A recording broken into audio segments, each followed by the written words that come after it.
नमस्कार दोस्तों, मैं हूं आपका अपना दोस्त आरजे अमन। ढेर सारी जानकारी और नॉलेज के पिटारे को लेकर के इसी चैनल पर, जिसका नाम है यश टीवी, आप मुझे सुन भी सकते हैं साझा रेडियो 90.8 FM पर। फ्रेंड्स, आज मैं आपको बहुत ही रोमांचक जानकारी देने वाला हूं। यानी आज मैं बात करने वाला हूं एक्सरे किरणों के बारे में। आपने कई जगह पर देखा होगा कि एक्सरे करने के बाद इंसान के भीतरी शारीरिक आंतरिक अंगों का पता लग जाता है। जो भी अगर कहीं पे भी फ्रैक्चर होता है, हड्डियों का बिल्कुल से और अच्छे से विस्तार एक्सरे की फिल्म पर आ जाता है। फ्रेंड्स, आज मैं इसके इतिहास की बात करता हूँ।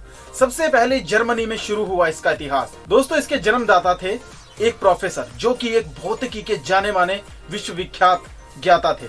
उन्होंने जर्मनी के विश्वविद्यालय में इसकी खोज की। दोस्तों, हुआ यूं, उन्होंने गलती से अपने एक बार नोट्स में एक्सरे किरणों के बारे में जानकारी लिख दी। जानकारी लिखने के बाद वो शायद भूल गए।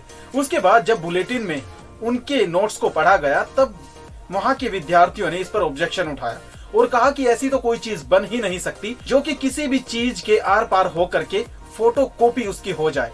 यानी मतलब किसी भी चीज का आंतरिक भाग, जैसे फ्रैक्चर हो गया या कैसे दीवार के आसपास कुछ भी ऐसे भागों को विस्तृत करके एक फोटो फ्रेम में उसकी जानकारी विस्तृत रूप में आ जाए। तब दोस्तों वो बहुत हैरान हुए और उन्होंने एक ऐसी किरणों की खोज करने की ठानी जो कि इंसान के भीतरी अंगों का पता लगा सके। कहीं पे भी हड्डी का फ्रैक्चर हो या कहीं पे भी चीज ऐसी हो जो कि हम फोटो फ्रेम में बिल्कुल उसे एक फिल्म के तौर पर देख सकें। उसके बाद दोस्तों एक्सरे किरण का आविष्कार करना शुरू हुआ। ढेर सारे शोध के बाद वहां के प्रोफेसर ने एक ऐसी चीज का आविष्कार किया जो कि दो परखनलियों के बीच, एक कांच के सामान्य टुकड़ों के बीच एक अलग से फिल्म पर आते थे। धीरे धीरे दोस्तों इसके कई शोध हुए, लेकिन बाद में उसको सफलता मिली 1895 में। 1895 ऐतिहासिक वो ऐसा वर्ष था जब एक्सरे किरणों का आविष्कार किया गया। दोस्तों, एक काले रंग का पेज का आविष्कार किया गया जिसका नाम था प्लेटिनोसेनेराइड, और इस कागज पर दो प्रखनलियों के बीच में जो कुछ लिखा गया, इस कागज पर बिल्कुल हूबहू आता था।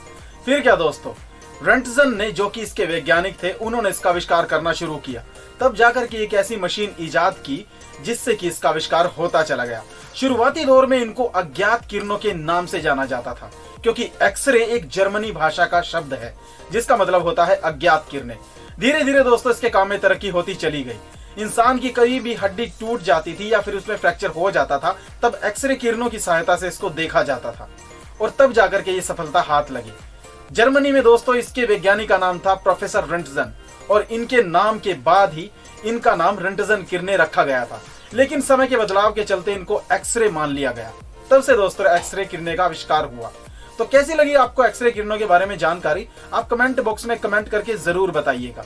साथ ही अगर आपको कुछ और भी नॉलेज चाहिए, आप मुझे वो भी बताइएगा। मैं बखूबी उस नॉलेज से आपको रूबरू कराऊंगा। अगर अभी तक आपने हमारा चैनल सब्सक्राइब नहीं किया है तो इसे सब्सक्राइब कीजिए और साथ ही कमेंट करके बताइए कि मेरी जानकारी आपको कैसी लगी। तब तक के लिए देखते रहिए यश टीवी, सुनते रहिए साझा रेडियो 90.8 FM, आपकी अपनी आवाज। नमस्कार।